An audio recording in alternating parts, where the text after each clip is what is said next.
이 사경에는 뭐 하는 행사냐면 이 사자가 조사한다. 그래서 조사한. 그러니까 성경을 연구하고 성경을 공부하는 그런 모임입니다. 사실 붕해라고 하기보다는 성경 공부를 좀 집중적으로 하는 그런 모임이, 그런 행사가 이 사경회예요. 그래서 이 사경회 동안에는 좀 성경을 많이 읽고 또 우리가 성경을 조금 집중적으로 그렇게 살펴보는 시간을 갖기를 원합니다.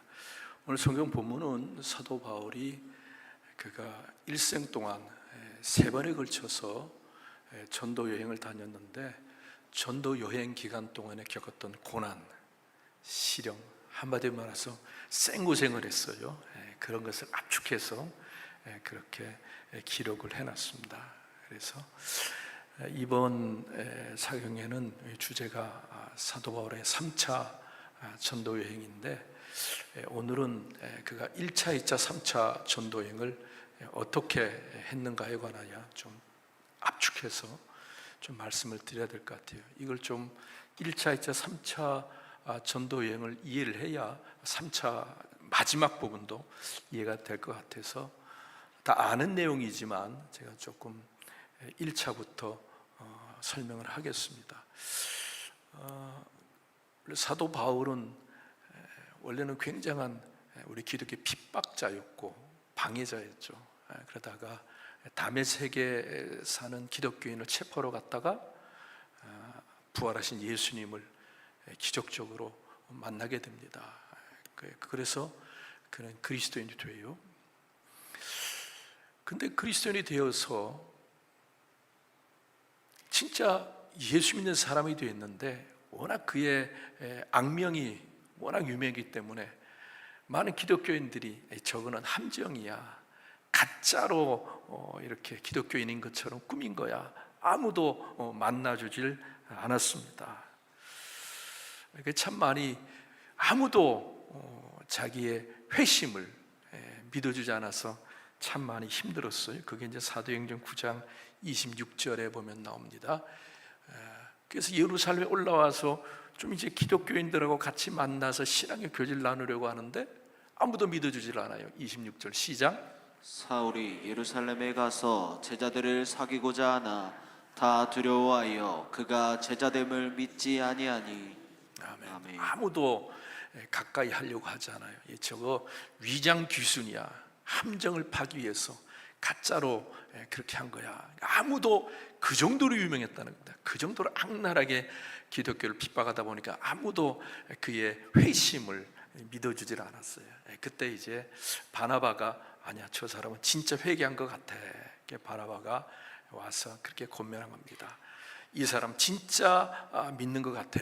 그래 이제 사도를 이렇게 소개를 시켜줘서 교제를 하는데, 예루살렘에 있다가는 이 사람이 반드시 아주 그 예전의 동료들, 기독교를 핍박했던 바리새인들, 그 같은 동료들에 의해서 보복을 당할 것 같아요.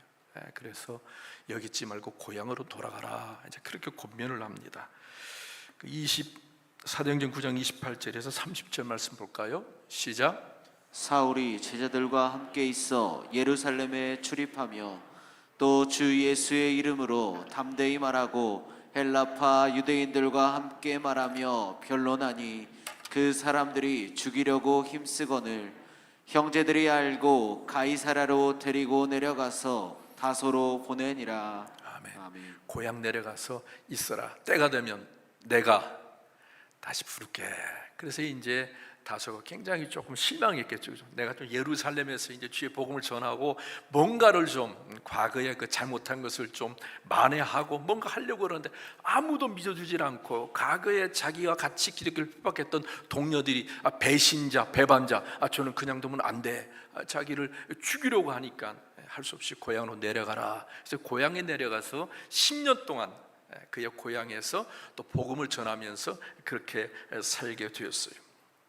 근데 이제 그 기간에 약 10년 동안 바울이 그의 고향에 있는 동안에 어떤 일이 벌어졌냐면, 스데반 집사님이 순교를 당한 뒤에 그 예루살렘에 있으면 기독교인이 잘못하면 스데반 집사님처럼 죽게 되니까 다 뿔뿔이 외국으로 피신을 갔어요. 근데 그 피신을 간 사람 중에서 안디옥이라고 하는 지역으로 피신을 간 사람들이 있었습니다. 그 사람들은 구레네 출신의 그 기독교인들이 안디옥이라는 곳으로 피난을 갔습니다. 한번 지도를 해 주실래요? 그 안디옥이 어딘지 한번 표시해 주세요. 예루살렘은 나와 있어요? 예루살렘을 동그라미 쳐주시고, 저기 다메섹을 동그라미 쳐주시고, 안디옥을 동그라미 쳐주시고, 저희가 안디옥입니다. 지금 터키 지역이에요. 안디옥으로 피신을 간 사람들이 교회를 세웠어요. 거기서 교회를 세웠는데, 이 안디옥 교회가 특징이 뭐냐면, 안디옥에서 교회를 세운 많은 유대인 그리스도인들이, 야, 우리만 예수 믿으면 안 되겠다. 주님께서 어디까지 복음을 전파하라?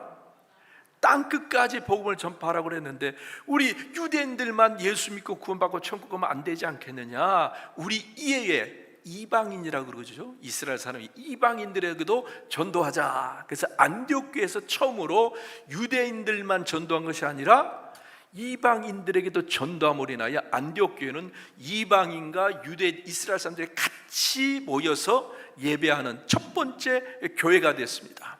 근데 교회가 부흥하니까 어머니 교회인 예루살렘 교회에서 저기 안디옥 교회가 부흥하는데 우리가 사도를 한 명 보내서 목회를 해야 하겠다. 그래서 누굴 파송했을까요? 누구요? 내가 옛날에 2부에 볼 때 부장들한테 물어봤는데, 바나바 사도를 파송한 겁니다. 목회를 잘하니까 바나바 사도를 파송했답니다. 왜 그러냐면 그 당시 예루살렘 교회가 어머니 교회고 본부 교회였거든요. 그래서 예루살렘 교회는 주변의 교회가 부흥된다 싶으면 꼭 지도자, 목회자가 필요하잖아요. 그래서 이제 사마리아 지역의 교회가 부흥한다. 그러니까 목회자를 파송했는데 그게 누구냐면 베드로와 요한을 파송. 우리 한번 볼까요? 사도행전 8장 14절 15절 봅시다. 있습니다. 시작. 예루살렘에 있는 사도들이 사마리아도 하나님의 사마리아 지역에도 예수 믿는 사람이 생겨나기 시작한 거예요. 알죠? 유대와 사마리아가 얼마나 원수 같은 지간인지, 그죠? 근데 사마리아에게도 우리 많은 사람에서 전도함으로 예수 믿는 사람이 생겨나기 시작했다는 거예요. 그러자 그 누굴 보냈어요? 베드로와 요한을 보내서 목회하라.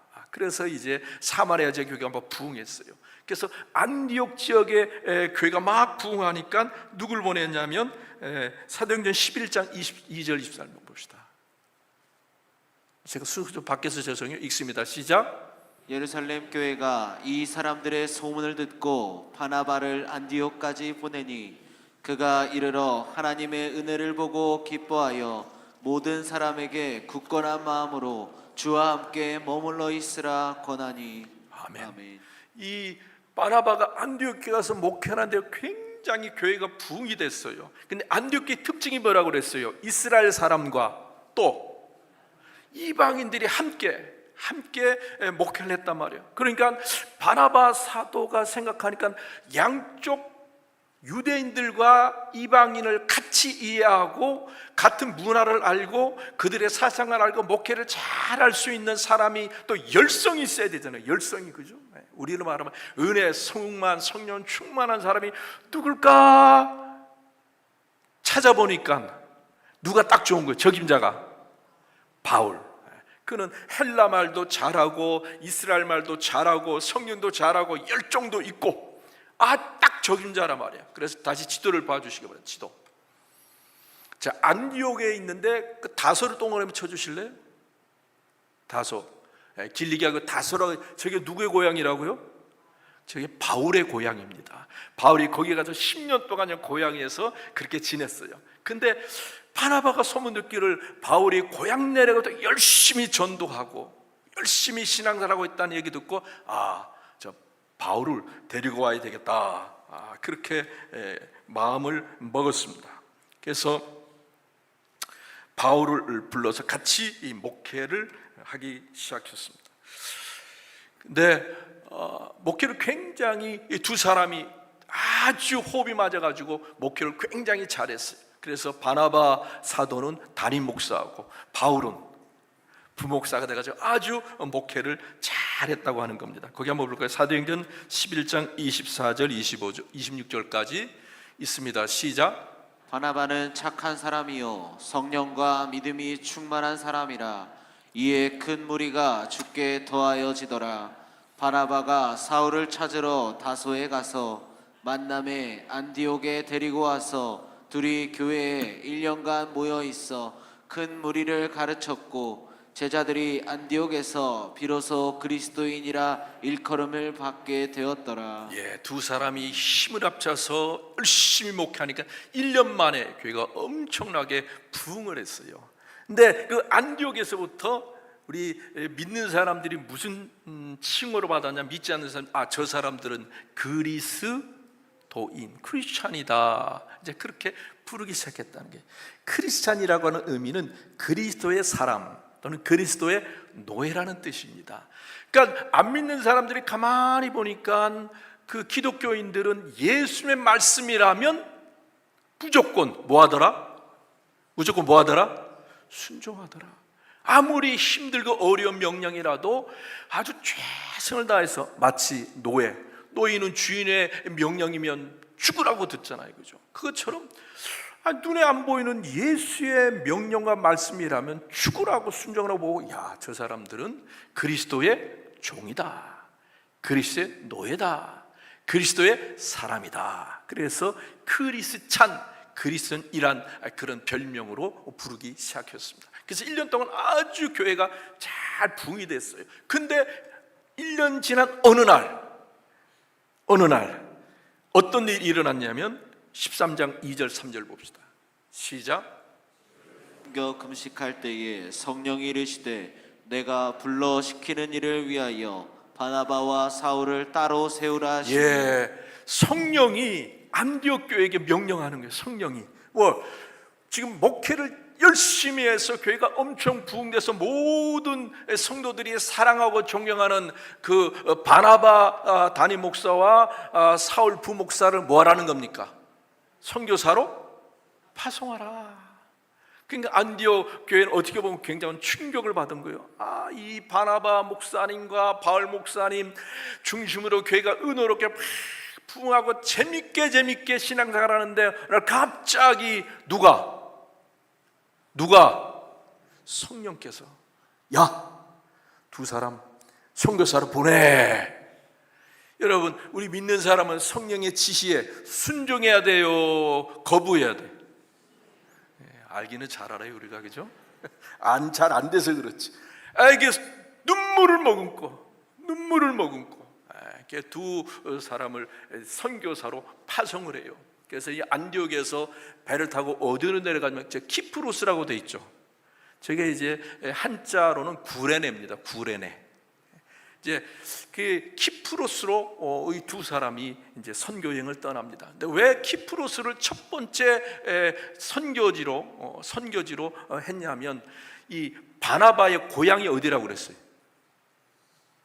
이제 키프로스입니다. 바나바의 고향이. 그러니까 고향에 가야 고향 사람들 전도가 지리를 잘 알 거 아니에요. 상황을 잘 알잖아요. 그래서 아마 바나바 사도, 그때 담임 목사니까 부목사가 누구라고요? 부목사 누구 말 들어야 돼요? 담임 목사 말 들어야 되잖아요. 그러니까 아마 바나바가 우리가 제일 먼저 구레네 키프로스로 가자. 그래 아마 키프로스가 첫 번째 그렇게 전도지가 된 것 같아요. 키프로스 가서 열심히 전도했는데, 중요한 것은 이 키프로스가 로마의 식민지였어요. 그때 총독 이름이 서기오 바울, 사도 바울하고 이름이 똑같아요, 그죠? 그러니까 바울이 굉장히 흔한 이름이었어요. 총독을 전도를 했어요. 그러니까 총독이 여러 가지 기적이 일어나고 말씀 은혜에서 예수를 믿게 됐어요. 그러니까 이 서기오 바울이 그러면 다음에 어디로 갈 겁니까? 그러니까 아마 바나바하고 바울이 어디 좋은 데 있습니까? 그러니까 이게 좀 넘어가 보면 저기 좀 봐주세요. 비시디아 보입니까? 동그라미 좀 쳐주세요. 비시디아 쪽에 가면 우리 친척들이 거기서 큰 농장을 합니다. 아마 거기로 가보시면 전도가 잘 될 겁니다. 그렇습니까? 그래서 이제 키프로스에서 또 배를 타고 어디로 갔을까요? 피시대 가려면 버가모라고 하는 항구가 있었어요. 버가모라는 항구에 도착을 해서 이제 그때 첫 번째 전도팀은 바나바, 바울, 또 한 명 따라갔어요. 바나바의 조카 마가. 이렇게 갔는데 버가에 도착했는데 어느 날 갑자기 누가 사라졌어요. 누가 사라졌을까? 마가가 사라졌다는 겁니다. 거기 13장 13절 봅시다. 시작. 바울과 및 동행하는 사람들이 바보에서 배 타고 밤빌리아에 있는 버가에 이르니 요한은 그들에게서 떠나 예루살렘으로 돌아가고. 아멘. 그의 마가 요한은 거기서 그냥 자기 고향으로 돌아가 버렸다는 겁니다. 왜 돌아갔느냐? 여기 저기 버가가 보이죠? 그 다음에 밤빌리아라고 보입니까? 거기 뭐 어떻게 돼? 누렇게 돼 있죠. 저기 보면 높은 산맥이 있어요. 3천, 4천 정도 되는. 여러분 백두산이 한 2,700대 정도 되잖아요, 그죠? 3천, 4천 대 높은 산맥이 있어서 비시디아로 넘어가려면 그 산맥을 넘어가야 합니다. 그러니까 옛날에는 가려면 어떻게 가야 돼? 걸어가야죠, 걸어. 그러니까 이 마가가 생각할 때 부잣집 귀한 도련님이 그 걸어서 그 높은 산맥을 넘어 고개를 넘어서 간다니까 끔찍한 거예요. 그러니까 어떻게 했어요? 나는 말도 안 하고 슬그머니 도망갔다는 겁니다. 중간에 슬그머니 도망갔어요. 왜? 그 고개를 나는 못 넘어갈 것 같다. 그러니까 여러분 중간에 마가는 탈락했어요. 자, 옆 사람과 인사합니다. 끝까지 잘합시다. 다시 한번 끝까지 잘합시다. 이번에 끝은 언제예요? 수요일까지가 끝이에요. 그러니까 시작이 반이라고 벌써 반 끝나는 거예요. 그러니까 여러분 끝까지 잘해. 끝까지. 아멘. 이 사경회뿐만 아니라 여러분의 사명 끝까지 잘해야 돼요. 중간에 탈락하면 안 돼요. 중간에 탈락하면 안위감만 못한 거예요. 마가는 도망가고 바울과 바나바가 이 산맥을 넘어서 비시대 안디옥에 가서 비시대 안디옥 동그라미 치세요. 그래서 열심히 복음을 전했어요. 그러니까 사람이 조금 믿기 시작하니까 거기 사는 유대인들이 엄청나게 핍박을 하고 반대를 했어요. 더 이상 어떻게 전도를 할 수가 없겠어요. 비시대 안디옥에서 그다음 어디로? 이고니온, 동그라미 쳤어요. 이고니온으로 가서 전도하니까 비시대 안디옥에 있는 그 유대인들이 또 거기까지 쫓아왔어요. 또 막 반대해요. 너무 방해가 심하니까 그 다음에 어디로 갔냐면 루스드라로 간 거예요. 루스드라에 가가지고 기적을 행한 거예요. 바울과 바나바가 다리를 저는 사람을 고쳐줬더니 난리가 나요. 기적이 일어나니까 많은 사람이 깜짝 놀라고 예수 믿으려니까 거기 또 쫓아온 유대인들이 루스드라에 사는 유대인들과 합세해가지고 바울을 돌로 쳐 죽일 수 있어요. 거의 죽었어요. 그러니까 거의 살은 죽은 것과 진비 없이 돌로 맞아. 그래서 유대인들이 갖다 버렸어요. 죽었다고. 그러니까 사람들이 숨을 안 쉬니까 죽었다 생각했는데 알고 보니 죽은 게 아니라 막 기절을 했던 것 같아요. 그래서 깨어났어요. 깨어나가지고 여기 계속 있다는 건 죽을 것 같으니까 거기서 어디로 갔냐면 거기 더베라고 똥만이 친 더베로 갔습니다. 자, 이제 거기 가서 전도했어요. 이제 다시 안디옥 자기 고향 본부교회로 가야 되잖아요. 그런데 거기서 어떤 길을 택했냐면 사도행전 14장 21절 봅시다. 14장 21절 시작. 복음을 그 성에서 전하여 많은 사람을 제자로 삼고 루스드라와 이고니온과 안디옥으로 돌아가서. 자, 지도를 한번 봐주세요. 지도. 자, 그 아까 전에 더베에서 다소를 동그랗게 쳐줄래? 다소? 거기가 누구 고향이라고 그랬어요? 다소가 바울의 고향이에요.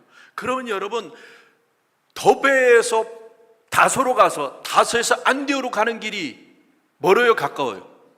가깝잖아요. 다소는 또 고향이네. 고향도 한번 가보고 싶고. 그런데 바울이 거꾸로 어디로 갔다? 더베에서 루스드라, 이고니온, 피시디아. 거기서 맞아 죽을 뻔하고 얼마나 핍박을 많이 당했냐고요. 그렇죠? 그러니까 우리 생각에서는 더베에서 그냥 다소로 넘어가서 그냥 안디옥으로 가면 편하잖아요. 그죠? 근데 그게 아니라 자기를 죽이려고 했고 죽이려고 이를 갈고 있는 그 동로로 왜 거꾸로 돌아갔느냐. 이게 중요한 거예요. 그게 뭐냐면 사도행전 14장 22절 23절 봅시다. 시작. 제자들의 마음을 굳게 하여 이 믿음에 머물러 있으라. 권하고 또 우리가 하나님의 나라에 들어가려면 많은 환난을 겪어야 할 것이라 하고 각 교회에서 장로들을 택하여 금식 기도하며 그들이 믿는 주께 그들을 위탁하고. 아멘. 아멘. 왜 더베에서 가까운 고향 거쳐서 안디옥 가면 굉장히 거리도 짧고 안전하게 편하게 갈 수 있는데 왜 자기를 죽이려고 하는 루스드라 이고니온 거꾸로 돌아갔느냐? 자기가 떠난 뒤에 전도돼서 남아있는 사람을 신앙을 조금 더 뭐하기 위해서? 단단히 하기 위해서. 야, 믿으려면 뭐가 있어? 고난이 있어. 그러니까 두려워하지 마라. 하나님이 함께 할 거다. 믿음을 빼앗기지 말고 믿음을 단단히 지켜라. 다 격려하고 응원하기 위해서 죽을 각오를 하고 자기를 죽이려고 핍박했던 그곳으로 다시 돌아가고, 그래서 각 교회마다 가서 교회에서 장로들을 세우고, 그래서 교회를 단단히 만들기 위해서 그렇게 다시 죽을 뻔한 위기가 기다리는 그곳으로 거꾸로 돌아갔다는 거예요. 여러분, 바울은요 그의 삶에 가장 중요한 게 두 개가 있어요. 하나는 생명이고 하나는 또 뭘까? 사명. 여러분, 우리에게는 가장 중요한 게 뭐라고요? 하나는 생명이고 또 사명이요. 네, 기억하세요. 생명을 살리기 위해서 사명을 팽개치는 사람은 하나님이 생명도 별로 사명도 별로 버리지만 사명을 위해서 생명을 귀하게 여기지 않는 사람은 하나님이 사명도 챙겨주시고 뭐도 챙겨주신다? 생명도 챙겨주신다.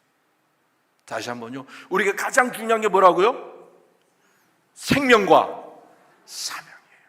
근데 우리가 생명이 귀하다고 사명을 헌신짝처럼 버리면 하나님이 생명도 네가 알아서 해라, 하나님 별로 안 도와주셔. 그러나 사명을 위해서 생명까지도 귀하게 여기지 않고 사명을 최선을 다해 감당하면 하나님은 사명과 함께 모두 생명도 하나님 책임져 주실 줄로 믿습니다.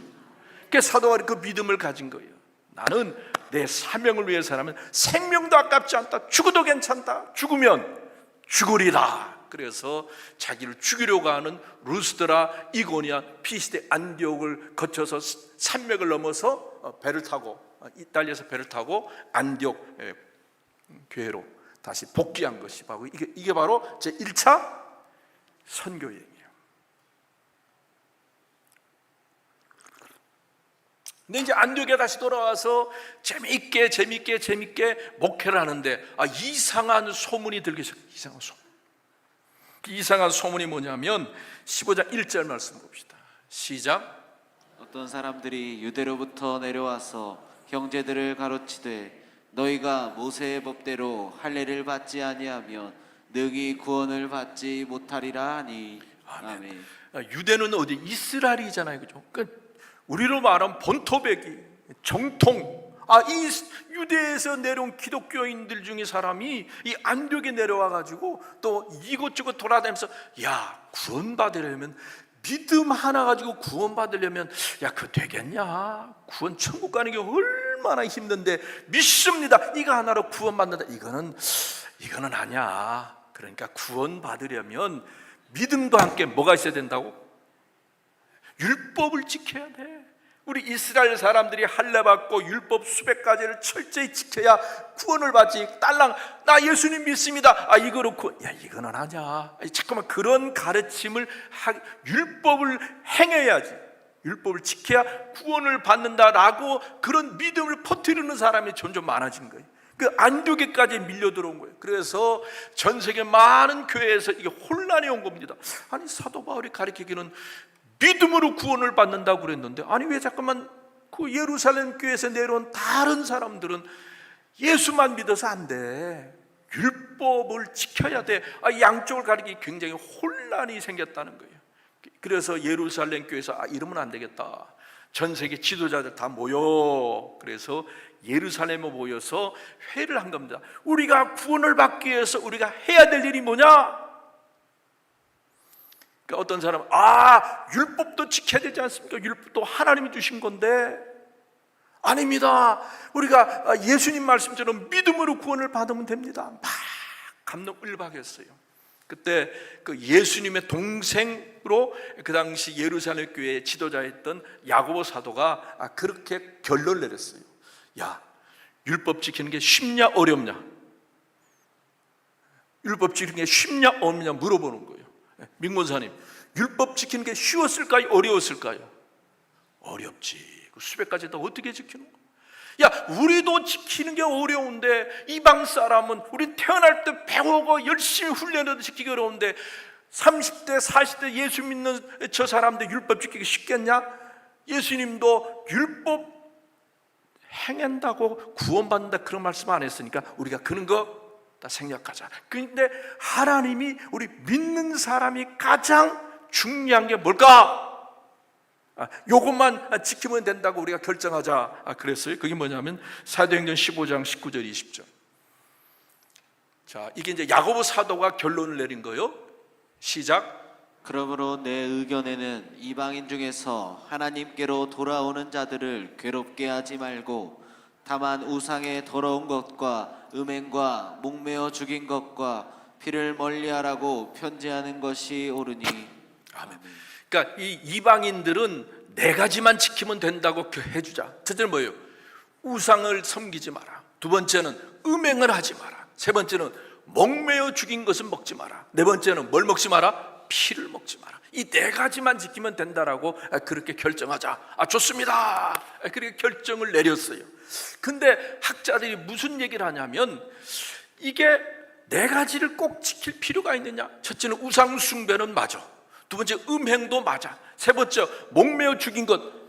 시골 사람들 손 들어봐요. 시골에서 개 잡을 때 어떻게 잡아요? 옛날에 어떻게 잡았어?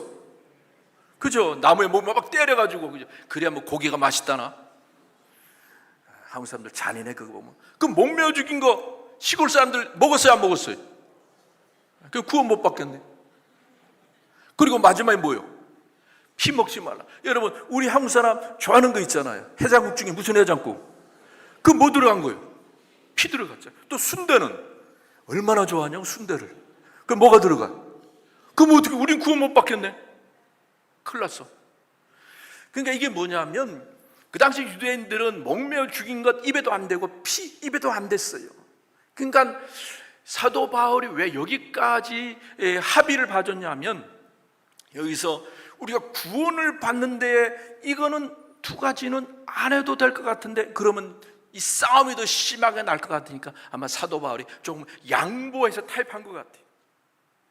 그래서 여러분 사도 바울이 다른 성경 보면요 꼭 지키라는 게 있는데 여기서는 뭐 목매어 죽인 건 먹으라 먹지 말라 또 피를 먹지 말라 이런 말씀이 없어요. 뭐냐 골로새서 3장 5절. 이제 이게 그 옥중 서신인데 사도 바울이 이 감옥에 로마 감옥에서 쓴 편지 보면 이것은 절대로 하지 말라는 얘기예요. 거기 봅시다. 시작. 그러므로 땅에 있는 지체를 죽이라. 곧 음란과 부정과 사욕과 악한 정욕과 탐심이니 탐심은 우상 숭배니라. 아멘. 그러니까 사도 바울이 우리가 기독교인이라고 꼭 지켜야 될 게 뭐냐? 음란한 삶을 그리고 우상 숭배를 버리라. 저기 뭐 목매어 죽인 것 먹지 말라, 피 먹지 말라 말씀 있어요, 없어요? 없어요. 그러니까 아마 사도 바울이 예루살렘 교회에서 자꾸 고집 부리면 자기적 우기면 합의가 안 될 것 같아서 양보한 것이 아니냐. 그래서 우리는 선제해장국을 어떻게 먹어요? 맛있게. 순댓국을 맛있게 먹어도 지장이 없다는 게. 근데 중요한 건 두 가지. 음란한 삶을 버리고 우상 숭배는 버리라. 이게 이제 우리 기독교인의 핵심이라고 하는 거예요. 이제 그 결정사항이 되고 나니까 이제 이걸 알려야 되잖아요, 그죠? 지금이야 뭐 핸드폰이 있고 전화가 있고 뭐 카톡이 있고 이게 다 되지만 옛날에는 아무것도 없잖아요. 그러니까 사람이 직접 가서 편지를 전해주거나 말을 해야 되니까 야 우리가 다시 한번 우리가 예전에 세웠던 교회 돌아다니며 예루살렘 교회가 이 두 가지만 하면 된다. 율법 다 지켜도 되고 이 네 가지만 지키면 된다는 사실을 교육하고 알려야 되겠다. 그래서 제 2차 선교 전도 여행을 가기로 결정을 합니다. 그게 사도행전 15장 35절에서 40절 말씀이에요. 시작. 바울과 바나바는 안디옥에서 유하며 수다한 다른 사람들과 함께 주의 말씀을 가르치며 전파하니라. 며칠 후에 바울이 바나바더러 말하되 우리가 주의 말씀을 전한 각 성으로 다시 가서 형제들이 어떠한가 방문하자 하고, 바나바는 마가라 하는 요한도 데리고 가고자 하나 바울은 밤빌리아에서 자기들을 떠나 함께 일하러 가지 아니한 자를 데리고 가는 것이 옳지 않다 하여 서로 심히 다투어 피차 갈라서니, 바나바는 마가를 데리고 배 타고 구브로로 가고, 바울은 신라를 택한 후에 형제들에게 주의 은혜에 부탁함을 받고 떠나. 아멘. 이제 2차 전도행을 가는데 바나바는 자기 조카 다시 한번 기회를 주자. 근데 바울의 성격이 보통 성격 아니잖아요. 한 번 배신한 놈은 또 배신할 거야. 그러고 안 데리고 간다. 그래서 둘이 엄청 싸웠어요. 근데 제가 가만히 생각하니까 바나바보다는 바울이 더 그 성격이 대단하잖아요, 그죠? 용서가 안 되는 거예요. 그래서 바나바가 그렇게 데려가지, 내 눈에 흙이 들어가도 절대로 안 돼. 그래서 더 이상 할 수 없어서 두 사람이 거기서 헤어져요. 그래서 이 바나바는 자기 조카 데리고 자기 고향으로 내려가서 전도하고, 고향이 어디라고 해서 바나바의 고향이 구레네, 키프로스 내려가고, 바울은 신라라고 하는 또 다른 제자가 데리고 2차 전도행을 떠납니다. 근데 예전 처음에는 배 타고 갔는데 두 번째는 걸어서 가자. 자, 그래서 걸어서 가기 시작했습니다. 봐주실래요? 2차 지도가 좀 그러네. 조금 더 내리세요.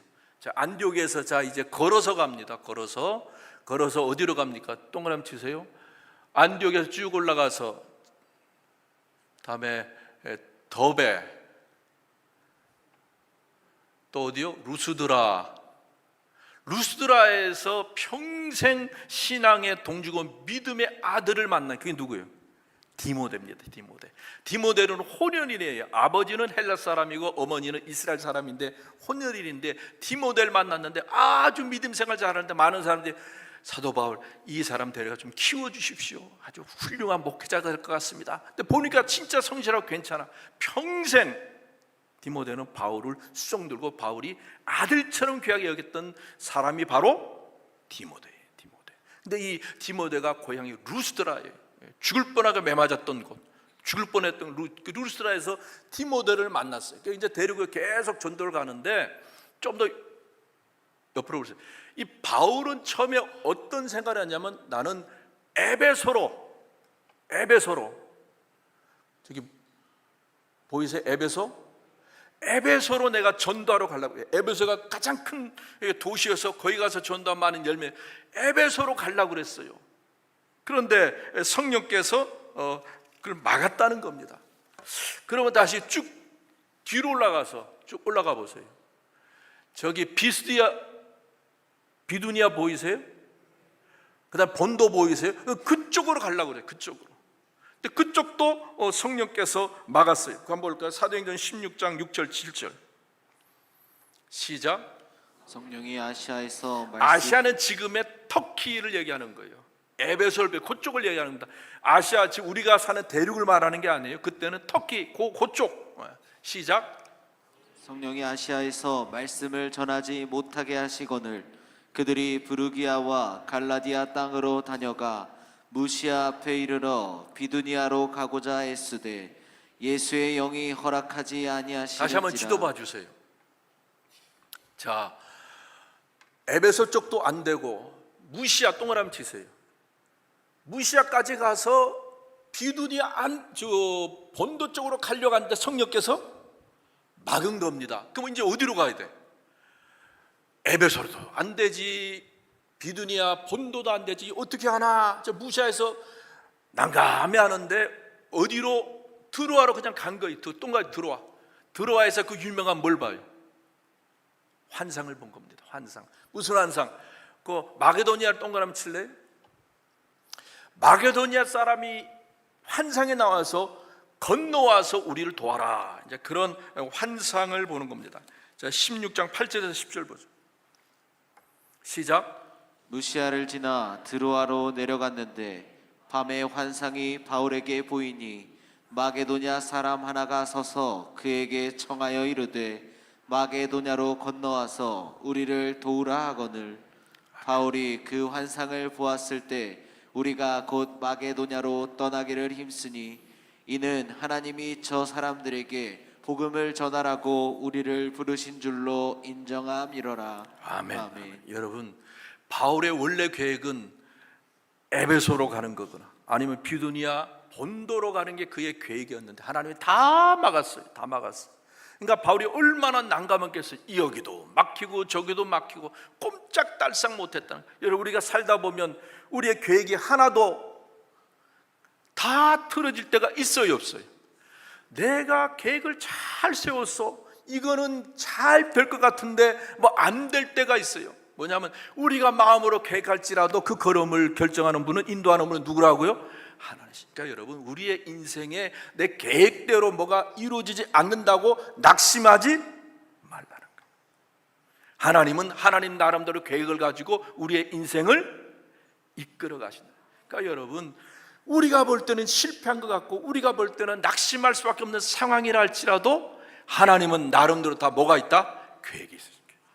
그래서 이끌어 가시는 게, 하나님은 아시아 쪽을 전도하는 게 아니라 하나님 계획, 이제는 유럽으로 건너가서 유럽을 전도하는, 이게 주님의 계획이었어요. 그래서 이 사도 바울이 이 배를 타고 건너가서 거기 빌립보, 뚱어네 빌립보에서 교회를 세웁니다. 거기서 유명한 자주장사 루디아 집에서 교회를 세운 게 유럽의 최초 교회라고 알려져 있습니다. 빌립보에서 교회가 세워졌어요. 16장 14절 15절 읽습니다. 시작. 투아디라시에 있는 자색 옷감 장사로서 하나님을 섬기는 루디아라 하는 한 여자가 말을 듣고 있을 때 주께서 그 마음을 열어 바울의 말을 따르게 하신지라. 그와 그 집이 다 세례를 받고 우리에게 청하여 이르되 만일 나를 주 믿는 자로 알거든 내 집에 들어와 유하라 하고 강권하여 머물게 하니라. 아멘. 그 빌립보에서 열심히 전도했더니 루디아가 우리 집에서 교회를 세웁시다. 그래서 루디아가 자기 집을 교회로 빌려줘요. 그래서 거기서 교회가 열심히 되는데 그러니까 또 핍박에 들어와서 사도 바울이 빌립보에서 감옥에 갇혀요. 근데 거기서 주 예수를 믿으라, 그리하면 너와 내 집이, 이 누구한테 한 얘기예요? 바울이 자기를 감옥에서 감시하는 누구? 간수에게. 그래서 빌립보에서 교회가 세워지고 핍박이 있어서 또 할 수 없이 옮긴 곳이 뭐냐면 거기 이 데살로니가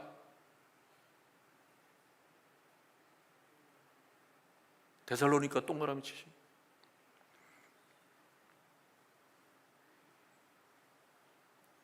데살로니가에서 또 복음을 전합니다.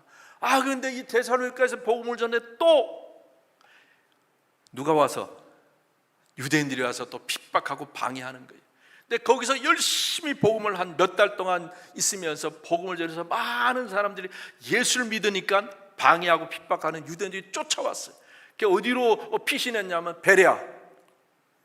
베레아로 피신했어요. 베레아에서 좀 복음을 전하다가 그 다음에 또 핍박을 오니까 그 다음에 이제 쭉 내려가서 어디로 가냐면 아데네로 갑니다. 그런데 자기가 밤중에 데살로니가에서 좀 야반도제거든요. 너무 핍박이 심하니까.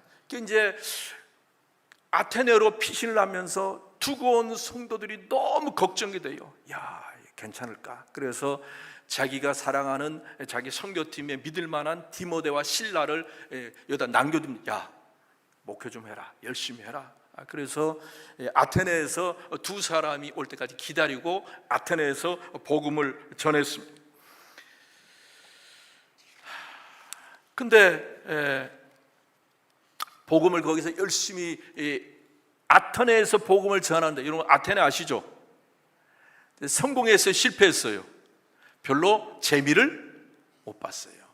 재미를 못 보고 딴 데로 가자. 그래서 간 데가 어디입니까? 바로 고린도로 갑니다. 고린도. 자, 18장 1절에서 3절을 읽읍시다. 시작. 그 후에 바울이 아덴을 떠나 고린도에 이르러 아굴라라 하는 본도에서 난 유대인 한 사람을 만나니 글라우디오가 모든 유대인을 명하여 로마에서 떠나라 한 고로 그가 그 안에 브리스길라와 함께 이달리아로부터 새로 온지라 바울이 그들에게 가매 생업이 같으므로 함께 살며 일을 하니 그 생업은 천막을 만드는 것이더라. 이 아멘. 고린도에 가서 복음을 전하는데 아주 귀한 동역자를 만나요. 그게 이제 브리스길라와 아굴라라고 하는 부부를 만나요. 이 사람들 원래 로마에 살았던 사람인데 로마 황제가 기독교인들 유대인들 골치 아프다 나가라 그래가지고 로마에 살던 이 브리스길라 아굴라가 쫓겨와서 어디로 왔냐면 고린도에 와서 있었어요. 그래서 사도 바울이 브리스길라 아굴라 부부를 만나요. 근데 이 사람들이 이게 참 좋은 게 뭐냐면 그들 또한 바울처럼 직업이 뭐예요? 천막 만들. 그러니까 의기투합해가지고 이 사람들이 마음이 합해서 열심히 복음을 전하기 시작해요. 복음을. 그래서 굉장히 교회가 부흥돼요. 근데 어떤 일이 벌어지냐면 굉장히 우리 교회가 부흥되고 많은 사람들이 이렇게 예수를 믿게 되니까 또 누가 등장할까요? 방해꾼들이. 방해하는 사람이 누구예요? 유대인들이 엄청나게 방해해요. 그게 굉장히 상처를 받아요. 그래서 이 고린도에서 사도 바울이 굉장히 중요한 얘기를 합니다. 그게 뭐냐면 사도행전 18장 5절 6절 시작. 그러니까 바울이 데살로니가와 베레와 지역에 자기가 두고 온 성들이 걱정돼서 목회하라고 보냈던 두 사람이 돌아왔어요. 고린도로. 시작. 실라와 디모데가 마게도냐로부터 내려오매 바울이 하나님의 말씀에 붙잡혀 유대인들에게는 예수는 그리스도라 밝히 증언하니 그들이 대적하여 비방하거늘 바울이 옷을 털면서 이르되 너희 피가 너희 머리로 돌아갈 것이요 나는 깨끗하니라 이후에는 이방인에게로 가리라 하고. 너무 핍박이 심하니까 바울이 너무 크게 상처가 됐어요. 야, 같은 동족인데 이럴 수 있나? 하나님 믿는 사람들이 저럴 수 있나? 그래서 그냥 독한 말을 뱉습니다. 그게 뭐냐? 다시는 내가 우리 동족에게는 복음을 전하지 않는다. 나는 이방 사람에게만 복음을 전하겠다. 선언을 합니다. 선언을 해. 그러니까 얼마나 상처를 받았냐, 얼마나 힘들어, 얼마나 박해를 받냐. 다시는 우리 동족한테는 내가 전도 안 한다. 그렇게 선언한 데가 바로 어디라고요? 고린도. 근데 너무너무 힘들었던 거예요. 자기 동족 같이 하나님 믿는 사람이 그렇게 악랄하게 핍박하고 반대하니까 너무 힘들어. 여기서 그만둬야 되나? 다 때려치울까? 고향으로 돌아가서 그냥 나도 좀 편히 살까? 왜 내가 이렇게 사서 고생하나? 너무 힘들다. 그렇잖아요. 아까 우리가 본문 읽었던 감옥에도 많이 가고 얻어맞기도 많이 하고 굶기도 너무 힘든 거예요. 너무 괴로운 거예요. 이제 그만둘까? 다 때려치우고 고향 가서 좀 편히 살까? 그런 생각, 복잡한 생각하는데 고린도에서 환상을 본 거예요. 환상을. 그게 바로 사도행전 18장 9절 10절입니다. 시작. 밤에 주께서 환상 가운데 바울에게 말씀하시되 두려워하지 말며 침묵하지 말고 말하라. 내가 너와 함께 있음에 어떤 사람도 너를 대적하여 해롭게 할 자가 없을 것이니 이는 이 성중에 내 백성이 많음이라 하시더라. 아멘. 진짜 지쳐있고 진짜 힘들고 고달픈 이 사도 바울에게 주님께서 나타나서 하신 말씀, 두려워. 굉장히 두려웠던 거죠. 너무 힘드니까 이거 끝까지 잘할 수 있을까? 다 때려치고 그만두고 고향 갈까? 그 마음이 흔들리는 가운데 뭐 하지 말라? 두려워하지 말라. 여러분, 오늘 목사님 그 얘기 하더라고요. 성경을 찾아보면요, 제일 많이 하나님이 하신 말씀이 뭐라고요? 두려워 말라. 그러니까 우리 인생은요, 두려움 투성이에요. 두려움 투성. 매일매일 두려운 일 투성이잖아요. 그죠? 내일 모레 우리 인생은 두려운 일 투성인데 그런 우리에게 주님은 뭐라고 말해요? 두려워. 사도 바울, 그렇게 불굴의 정신 믿음 가졌던 바울도 어느 순간인가 두렵고 그만두고 싶고 도망가고 싶고 숨고 싶을 때가 많았다. 그때 주님이 뭐라고? 두려워하지 말라. 아멘입니까? 이 말씀은 우리에게 줄 줄로 믿습니다. 어쩌면 사경에 참사하면 우리도 근심거리가 가득 있고 두려움이 가득 찬 사람이 많을 거예요. 그런 우리에게 주님 뭐라고 말씀해요? 두려워하지. 할렐루야. 이거 하나 붙잡아야 돼요. 두려워해서는 안 돼. 왜? 주님이 나와 내 생명보다 사명을 귀하게 여기는 사람은 하나님이 끝까지 책임져요. 할렐루야. 그래서 힘을 얻고 사명을 감당하려고 하는데, 그런데 이상한 소식이 이 데살로니가에서 전해진 거예요. 데살로니가 다시 한번 동그라미 쳐봐요. 이 고린도에서 열심히 목회하는데 데살로니가에서 이상한 소문이 들리는 거예요. 아마 돌아왔던 디모데나 실라가 얘기했겠죠. 사도니 큰일 났습니다. 데살로니가에서 우리 바울 사도에 대해서 오해를 하는 것 같아요. 밤에 도망가더니 우리를 잊었나 보다. 우리가 지금 이 힘든 가운데 신앙생활하고 있는데, 그래서 사도 바울이 우리를 버렸다, 무심하다, 그래가지고 많이 상처를 받은 것 같고요. 또 뭐냐면 데살로니가 교인들이 자기들이 살아있을 때 예수님이 다시 온다고 믿었습니다. 살아있을 때 예수님이 다시 오실 것이라고 철석같이 믿었는데 잠깐만, 죽는 사람이 생겨납니다. 이걸 어떻게 해야 되느냐? 예수님이 분명히 오신다고 그랬는데 왜 자꾸만 사람들이 죽어나가지? 예수님 아직 안 오셨는데 이게 어떤 일이지? 그러니까 이 굉장히 데살로니가 교인들이 혼란 속에 빠진 사도 바울이 자기를 버렸다. 그러니까 그런 섭섭한 마음이 있다는 거예요. 그래서 안 되겠다. 그래서 쓴 편지가 뭐예요? 데살로니가 전서예요. 그게 제일 먼저 사도 바울이 쓴 성경이 뭐라고 그래요? 데살로니가서. 그러니까 순서가 막 뒤바뀌어 있잖아요. 그죠? 로마서, 고린도 많이 나오는데 데살로니가 전서를 사도 바울이 제일 먼저 썼다고 그럽니다. 거기 한번 볼까요? 자, 2장 18절 봅시다. 읽습니다. 시작. 그러므로 나 바울은 한 번 두 번 너희에게 가고자 하였으나 사탄이 우리를 막았도다. 무슨 얘기냐면, 내가 너희를 버린 것이 아니야. 내가 고린도에서 데살로니가 가려고 여러 번 했는데 사탄이 막았다. 그게 뭐냐면 데살로니가에서 그 사도 바울이 빠져나오는 그 상황 속에서 그 야손이라고 하는 기독교인이 아마 각서를 썼던 것 같아요. 그 감옥에 갇혔다가 풀려났는데 바울 때문에 다시는 우리 이 동네에 바울을 부르지 않겠다. 아마 각서를 썼던 건데, 만약에 이 각서를 어기면 큰일 나는 것 같았나 봐요. 데살로니가. 그래서 가고 싶어도 자기가 가면은 데살로니가 교회에 있는 많은 교인들이 피를 입게 되니까 가고 싶어도 못 가게 됐다. 근데 이걸 갖다 우회적으로 표현한 게 사탄이 막았다. 이제 그렇게 내가 너희를 버린 거 아니야, 잊은 것 아니야, 어째 내가 너희를 잊겠냐, 날마다 기도한다. 그렇게 말하면서 굉장히 은혜 말씀인데 2장 19절 20절 봅시다. 시작. 우리의 소망이나 기쁨이나 자랑의 면류관이 무엇이냐? 그가 강림하실 때 우리 주 예수 앞에 너희가 아니냐?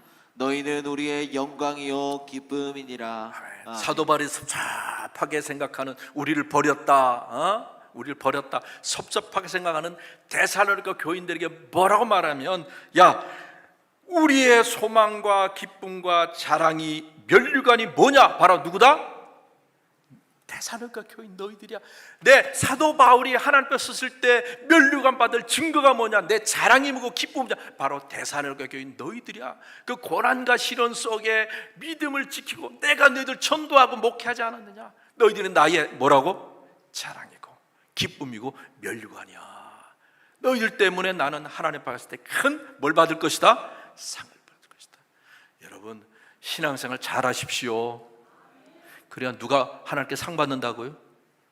목회한 최 목사가 상 받는 거예요. 여러분이 신앙생활 시원찮게 하면 하나님 앞에 제가 가서 뭘 받을까요? 알아서들 해요.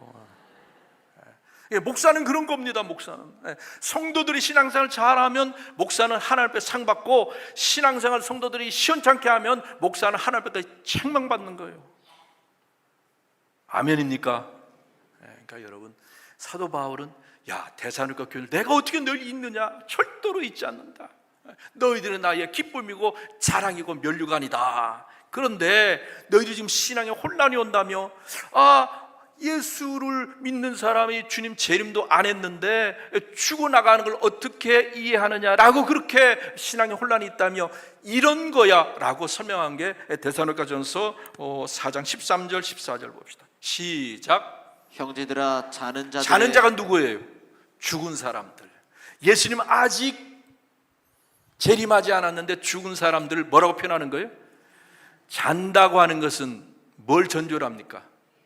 깬다는 걸 전제로. 자는 사람은 깨야 돼요. 자는데 아직도 자면 어떻게 되는 거예요? 그건 죽은 거죠. 그죠? 이렇게 자는 자들, 시작. 형제들아, 자는 자들에 관하여는 너희가 알지 못함을 우리가 원하지 아니하노니 이는 소망 없는 다른 이와 같이 슬퍼하지 않게 하려 함이라. 우리가 예수께서 죽으셨다가 다시 살아나심을 믿을진대 이와 같이 예수 안에서 자는 자들도 하나님이 그와 함께 데리고 오시리라. 아멘. 아멘. 주님이 다시 재림하지 않았는데 죽은 사람들은 죽은 게 아니라 자는 거야. 주님이 다시 오실 때 자는 그 사람들은 어떻게 한다?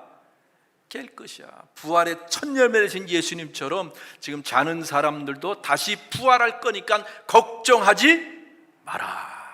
그 데살로니가 교인들이 예수님의 재림에 관해서, 성도들의 죽음에 관해서 신앙에 혼란이 오니까 정리하기 위해서 쓴 편지가 바로 데살로니가 전서라는 겁니다. 그 쓰고 나서 이제 고린도에서 다시 어디로 가야 돼? 자기의 본부가 있는 어디로 가는 거예요? 다시 안디옥으로 돌아오는데 어디를 잠깐 들리냐면 에베소를 잠깐 들립니다. 거기 한번 18장 19절에서 22절 시작. 에베소에 와서 그들을 거기 머물게 하고 자기는 회당에 들어가서 유대인들과 변론하니 여러 사람이 더 오래 있기를 청하되 허락하지 아니하고 작별하여 이르되 만일 하나님의 뜻이면 너희에게 돌아오리라 하고 배를 타고 에베소를 떠나. 거기까지요. 이제 에베소를 잠깐 들려요. 그런데 가서 며칠 머문다 보니까 여기가 굉장히 전도의 노른자예요.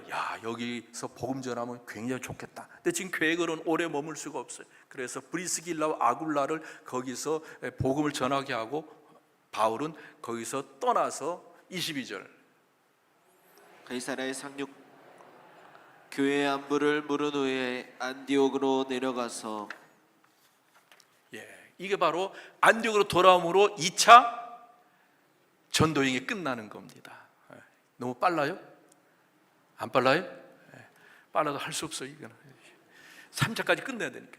그래서 이제 그런데 이 에베소에서 누굴 만나냐면 아볼로라는 사람을 만나게 됩니다. 아볼로가 그 고향은 알렉산드리라고 하는 이집트에 있는 곳인데 에베소에 와서 있었어요. 거기 한번 볼까요? 18장 24절 27절 시작. 알렉산드리아에서 난 아볼로라 하는 유대인이 에베소에 이르니 이 사람은 언변이 좋고 성경에 능통한 아주 자라. 설교를 잘하고 성경에 능통한 사람이에요. 시작. 주의 도를 배워 열심으로 예수에 관한 것을 자세히 말하며 가르치나 요한의 세례만 알 따름이라. 그가 회당에서 담대히 말하기 시작하거늘 브리스길라와 아골라가 듣고 데려다가 하나님의 도를 더 정확하게 풀어 이르더라. 아볼로가 아가야로 건너가고자 하므로 형제들이 그를 격려하며 제자들에게 편지를 써 영접하라 하였더니 그가 감에 은혜로 말미암아 믿은 자들에게 많은 유익을 주니. 아멘. 그러니까 이 아볼로가 주님의 말씀 교훈은 알지만 예수가 하나님의 아들 메시아고 예수를 믿어 구원을 받는다는 복음의 진리는 잘 몰라요. 그래서 브리스길라가 아굴라가 데려다가 잘 교육시켜서 이제 이 사람을 고린도의 사도 바울의 후임자 2대 단임 목사로 하면 좋겠다. 그래서 이 아볼로가 에베소에서 고린도 교회의 2대 단임 목사로 파송을 하게 됩니다. 자, 그래서 이제 2차 전도 여행이 끝나요. 근데 사도 바울이 가만히 있을 수 없어요. 나는 아주 그냥 근질근질했던 것 같아요. 또 복음을 전해야 되겠다. 그래서 18장 23절 봅시다.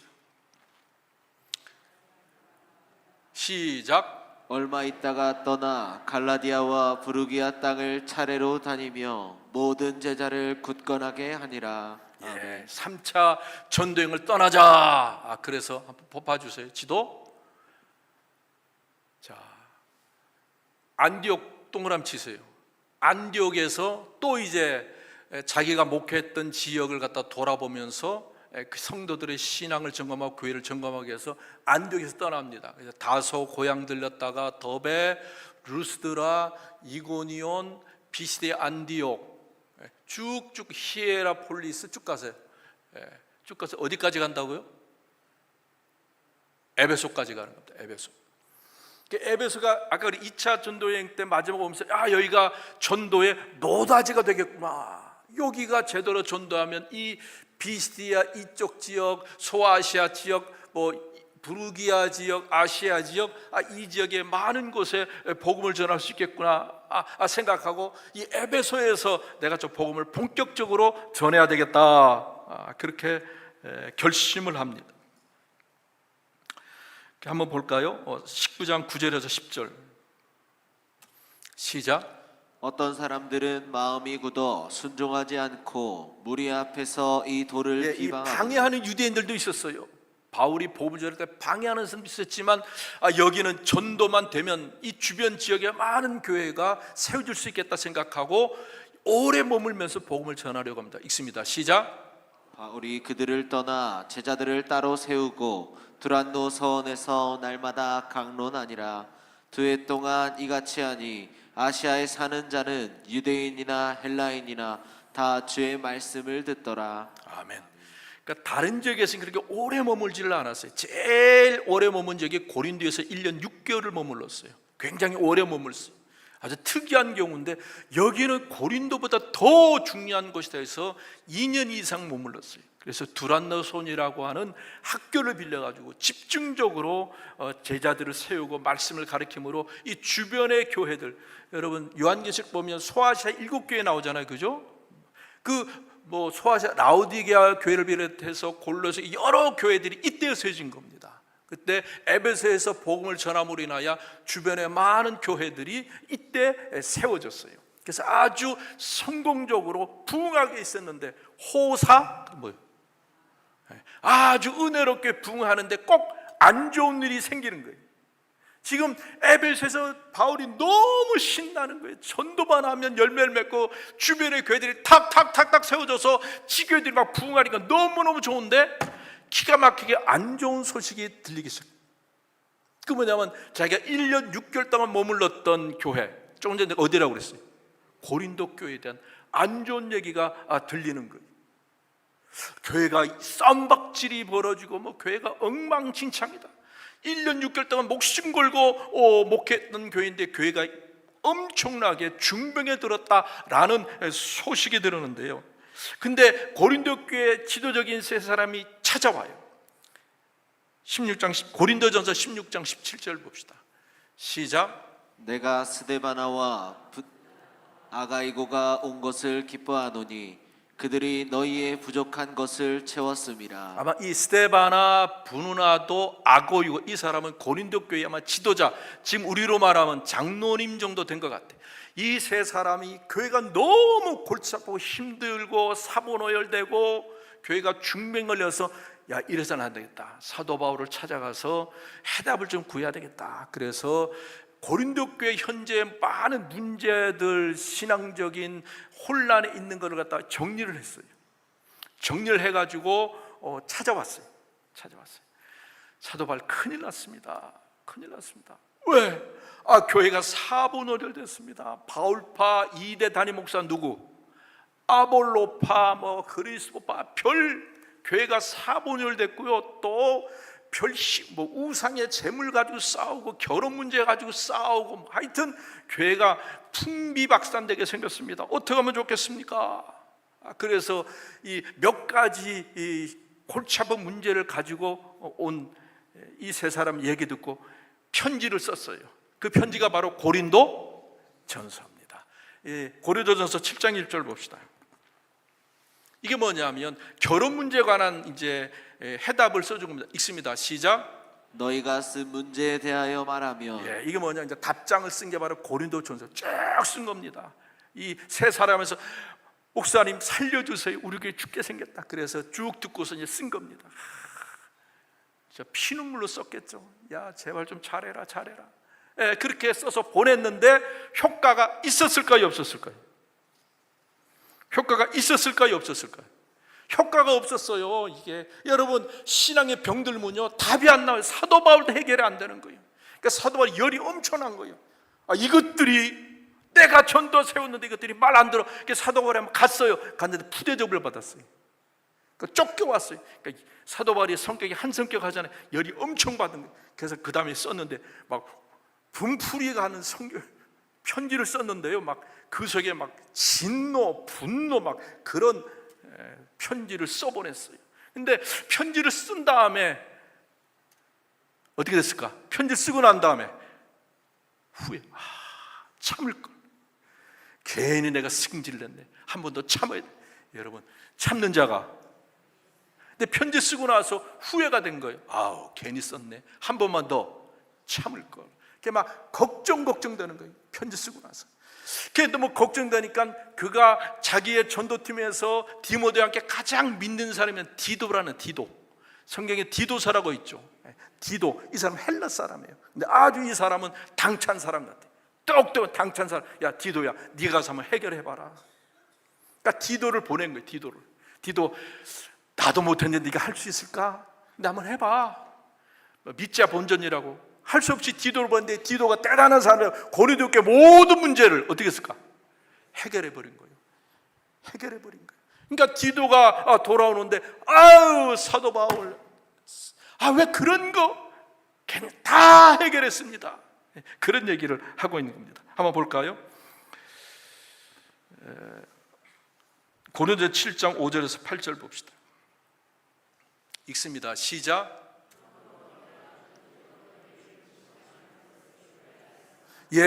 내가 편지로 너희를 근심하게 한 것을 뭐 했다? 괜히 썼네. 그거로 벗고서 얼마나 상처받고 또 그들 또한 강대강이라고 또 얼마나 승질낼까. 고린도 교인들 보통이 아닌데 막 걱정을 했어요. 그런데 다시 5절 봅시다. 5절 시작. 우리가 마게도냐에 디도가 아무리 기다려도 안 와. 그래서 다시 고린도가 있는 곳으로 가기 위해서 마게도냐 지역으로 건너간 겁니다. 배 타고. 자, 읽습니다. 시작. 우리가 마게도냐에 이르렀을 때에도 우리 육체가 편하지 못하였고 얼마나 마음이 불편했겠냐고요. 디도는 안 오고 해결은 안 된 것 같고 가서 더 골치 아프게 꼬였나? 해결하러 갔더니 이 성격 보통 아니니까 이것도 교회가 더 골치 아파진 거 아니야? 이런 걱정 저런 걱정하며 갔어요. 우리 육체가 편하지 못하였고 사방으로 환난을 당하여 밖으로는 다투며 안으로는. 이 목사의 심정이 그런 겁니다. 늘 목사들은 그런 거예요. 자, 근데 6절. 그러나 낙심한 자들을 위로하시는 하나님이 낙심한 자를 위로하시는 누가? 하나님이. 누가 오므로? 뭘 받았어요? 위로를 받았다. 왜? 디도가 와서 기가 막히게 좋은 얘기를 하는 거예요. 읽습니다. 시작. 그가 온 것뿐 아니요 오직 그가 너희에게서 받은 그 위로로 위로하고 너희의 사모함과 애통함과 나를 위하여 열심히 있는 것을 우리에게 보고함으로 나를 더욱 기쁘게 하였느니라. 아멘. 디도가 와서 모든 골치 아픈 문제는 다 해결했고 사도 바울을 대적하던 사람들도 다 오해가 풀렸고 말하는 다 내가 쫓고 교회가 굉장히 은혜롭게 되었고 사도 바울의 존경의 마음이 다시 생겨났습니다. 디도가 기가 막히게 기쁨의 복을 해서 사도 바울이 너무너무 기뻤다는 겁니다. 그래서 내가 이제 고린도 한번 가야 되겠다. 이제 고린도로 가는데 고린도 보여주세요. 고린도로 가고 있는데 고린도로 가는 중에 이상한 또 소식을 들은 거예요. 가슴이 덜렁 내리는 소식. 사도 바울 평생 동안 힘들게 했던 그 구원은 믿음으로만 받는 게 아니라 구원을 받으려면 또 뭘 지켜야 된다? 율법을 지켜야 한다는 그런 이상한 복음이 점차 퍼지기 시작했다는 거예요. 그래서 사도 바울이 그 얘기를 들은 거예요. 어디서? 갈라디아 지역. 동그라미 쳐보세요. 갈라디아 지역. 갈라디아 없어요? 부르기아 루가디아 그쪽 동그라미 쳐봐요. 그쪽 아래쪽에. 저희는 갈라디아 있잖아요. 그 북갈라디아하고 아래쪽을 남갈라디아. 갈라디아 이쪽에 사도 바울이 목숨 걸고 복음 전함으로 세웠던 교회에서가 점차 이 복음이 전해들어 믿음으로 구원받는 게 아니야. 예수를 믿기도 해야지만 뭐도 해야 된다? 율법도 지켜야 구원을 받아. 이게 점차 퍼진데 갈라디아 지역이 점차 퍼졌다는 거예요. 갈라디아 지역에 있는 교회 신자들이 그래? 예수만 믿어서 구원받는 게 아니야? 율법도 지켜야 돼? 이게 갈라디아 교인들의 믿음이 흔들흔들거린다는 그런 얘기가 들린 거예요. 그러니까 사도 바울이 한성지라는 사도 바울이 열이 나게 안 나갔어요. 열이 난 거예요. 그래서 갈라디아 교회에다 또 편지를 쓴 거예요. 그 편지가 바로 갈라디아서 1장 6절에서 9절입니다. 시작. 그리스도의 은혜로 너희를 부르신 이를 이같이 속히 떠나 다른 복음을 따르는 것을 내가 이상하게 여기노라. 예수만 믿으면 구원받는다고 내가 그렇게 가르쳤는데 율법을 지켜야 구원받는다라는 이상한 믿음을 너희들이 믿는 게 내가 참 이상하다. 야, 너 이상하네. 어떻게 그럴 수 있지? 이상하네. 7절. 다른 복음은 없나니 다만 어떤 사람들이 너희를 교란하여 그리스도의 복음을 변하게 하려 합니다. 8절. 그러나 우리나 혹은 하늘로부터 온 천사라도 우리가 너희에게 전한 복음 외에 다른 복음을 전하면 사도 바울이 얼마나 화가 났으면 이제 사도가 진짜 열받은 거예요. 이게. 그래서 내가 전한 복음과 다른 복음을 전하면 천사라도 뭘 받을 거다? 저주를 받을 거다. 그러니까 얼마나 열받았으면 이런 소리. 9절. 우리가 전에 말하였거니와 내가 지금 다시 말하노니 만일 누구든지 너희가 받은 것 외에 다른 복음을 전하면 저주를 받을지어다. 내가 전한 복음 외에 율법을 지켜야 구원받는 이딴 복음 전하는 사람 다 뭘 받는다? 저주를 받는다. 이렇게 엄청 열받아서 편지 쓰고 고린도로 넘어왔어. 근데 이 고린도에 넘어와서 이 바울이 이 마게도냐 동그라미 치셔요. 그리고 이 고린도 이쪽 아래 저기 녹색이죠? 녹색 지역을 아가야 지역이라고 그래요. 위에 마게도냐, 아가야 지역, 유럽을 이렇게 순방한 이유 중에 하나가 뭐냐면 지금 예루살렘 지역에 굉장히 지금 기근하게 구제를 해야 되겠다. 구정금을 모으기 위해서 사실 이렇게 유럽 지역을 순방한 것이 있어요. 그래서 고린도에 와가지고 편지를 씁니다. 어디다 편지를 쓰냐면 로마 교회 편지를 써요. 로마 교회 편지를 쓰는 이유는 몇 가지 이유가 있는데 15장 22절에서 29절. 그러니까 로마서는 어디에서 썼다고요? 고린도에서 쓴 겁니다. 읽습니다. 시작. 그러므로 또한 내가 너희에게 가려 하던 것이 여러 번 막혔더니 로마 교회 성도들에게 내가 로마에 가려고 여러 번 했는데 다 막혔다. 다음에 이제는 이 지방에 일할 곳이 없고 이제는 내가 다 전도해서 이제 갈 데가 없다. 다 전도가 됐다. 이제 갈 데가 어디밖에 없다는 거예요. 시작. 이 지방에 일할 곳이 없고 또 여러 해 전부터 언제든지 어디? 서바나가 어딜까요? 스페인입니다. 스페인 아세요?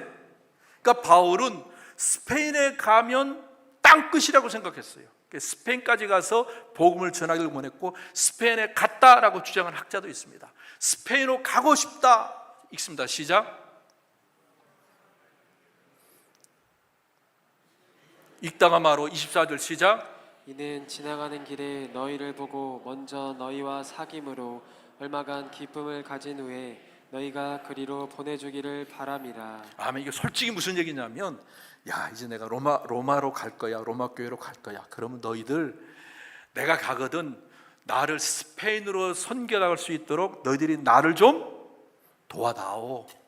그냥 갈 수 없잖아요. 돈이 있어야 전도 자금이 있어야 되니까 로마 교회 너희들 교회가 좀 크고 부자니까 나를 좀 잘 스페인에 가서 복음을 전할 수 있도록 도와주시오. 또 하나는 뭐냐면 지금 바울이 마게도냐 아가야 지역을 순방하는 이유는 구제 헌금을 걷기 위함이거든요. 로마 너희도 여기서 빠지지 말고 좀 동참 좀 해줘. 25절. 그러나 이제는 내가 성도를 섬기는 일로 예루살렘에 가노니 이는 마게도냐와 아가야 사람들이 예루살렘 성도 중 가난한 자들을 위하여 기쁘게 얼마를 연보하였음이라. 저희가 기뻐서 하였거니와 또한 저희는 그들에게 빚진 자니 만일 이방인들이 그들의 영적인 것을 나눠 가졌으면 육적인 것으로 그들을 섬기는 것이 마땅하니라. 아멘. 이 아가야 지역에 있는 많은 교인들이 또 마게도냐에 있는 많은 교인들이 예루살렘 교회가 어머니 교회가 아니냐, 우리에게 복음을 전해준 어머니 교회가 이렇게 힘든데 그들을 좀 도와야 되지 않겠냐. 그래 로마 너희도 돈을 좀 잘 모아. 예루살렘에 있는 많은 어려운 교인들을 좀 돕자, 동참해 다오, 그런 편지를 쓴 게 바로 로마서라는 겁니다. 근데 이제 바울이 그 얘기예요. 로마서 1장 13절 10절 보면 여러분 가려고 했는데 막았어요. 아직은 때가 아니다. 아직은 때가, 누가 막았을까요? 성령께서. 읽습니다. 시작. 형제들아, 내가 여러 번 너희에게 가고자 한 것을 너희가 모르기를 원하지 아니하노니 이는 너희 중에서도 다른 이방인 중에서와 같이 열매를 맺게 하려 함이로되 지금까지 길이 막혔도다. 이제 하나님의 뜻 안에서 너희에게로 나아갈 좋은 길 얻기를 아멘.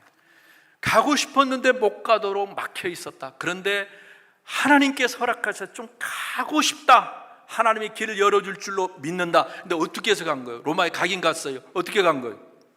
죄수로 간 거죠. 죄수. 황제한테 재판받을 죄수로, 뭐로 가도 솔 먹으면 된다고, 죄수로 로마로 압송돼서 거기 가서 또 전도를 하게 됩니다. 좌우지간 고린도에서 로마서를 썼어요. 그 다음에 빨리 예루살렘으로 오려고 하는데 이상한 소식이 들린 겁니다. 로마 교회 교인들도 갈라디아 교회 교인들처럼 혹시 그런 이상한 복음에 물들지 않았을까? 무슨 이상한 복음이 뭐예요? 믿음으로 구원받는 게 아니라 율법을 지켜야 구원받는다는 이상한 복음이 지금 점점 많이 퍼졌는데 로마 사람들도 그렇게 퍼지지 않았을까? 그래서 로마서에서 뭘 강조하면 이신득이, 우리가 구원받는 것은 믿음으로 구원을 받는다. 믿음으로. 그래서 로마서 핵심의 말씀이 로마서 3장 28절에 읽습니다. 시작. 그러므로 사람이 의롭다 하심을 얻는 것은 율법의 행위에 있지 않고 믿음으로 되는 줄 우리가 인정하노라. 아멘. 우리가 의롭다 하심은 뭘로? 믿음으로. 예수가 나의 구중을 믿음으로 구원을 받는 거지 율법의 행위로 구원받는 것이 아니다. 이상한 복음이 자꾸만 퍼져나가는데 로마 교인들아, 너희들이 중심을 딱 잡고서 믿음을 지켜라. 내가 이제 장작교회, 맏형님교회 아니냐, 너희가 제대로 잡아야 다른 교회들도 중심을 잡을 거다. 이제 그렇게 했어요. 그런데 이제 다시 빨리 구정금을 다 모았어요. 다 구정금 모았어요. 이제 빨리 어디다 갖다 줘야 돼요? 예루살렘에 갖다 주려고 하는데 이상한 소문이 드는 거예요. 지금 바울을 죽이려는 사람들이 아주 진치고 있다. 그래서 빨리 가면 큰일 난다고 그래서 3개월을 꼼지락거리다가 천천히 돌아서 예루살렘으로 가게 됩니다. 자, 오늘 여기까지 해서 3차 전도 여행이 다 마칩니다. 자, 내일부터는 본격적으로 이제 24장, 5장, 6장, 7장 말씀으로 은혜를 나누러 갑니다. 자, 오늘 여기까지 하겠습니다. 그래서 1차, 2차, 3차 선교 여행이 모두 마치게 됩니다. 자, 기도합시다.